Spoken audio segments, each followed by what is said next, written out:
I began a career in higher education after spending a number of years as a high school counselor in Boston and seeing so many of my students going off to college only to come back after a semester or two, having faced a number of hardships. And I began to wonder what I didn't understand about higher education, and in particular the transition there. And so I left this position that I loved very much to pursue higher education and began examining what happens to low-income and first-generation students when they transition to college. The thing that makes me the most satisfied is that I've had opportunities to help people look at the holes and the gaps in our work.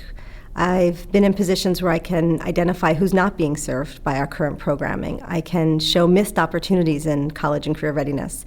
And when I can challenge people to think critically about this work so that we can do different work, not just more, then I feel a great deal of satisfaction.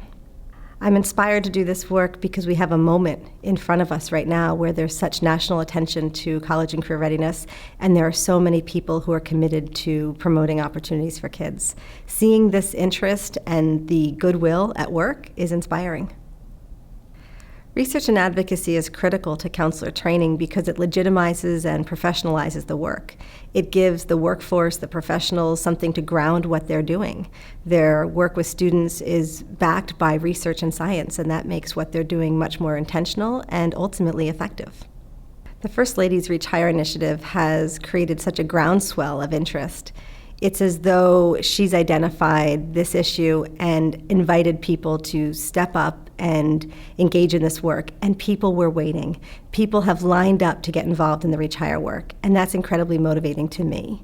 For me, the opportunity now is to support all those people to make sure that they're able to do the work they want to do. My greatest hope for the adults who work with students, the professional school counselors, the college advisors, and those working in higher education, is that they have the tools they need, they have access to information, and the organizations in which they work understand just how critical they are for students. When they're well positioned to do their jobs, students will benefit.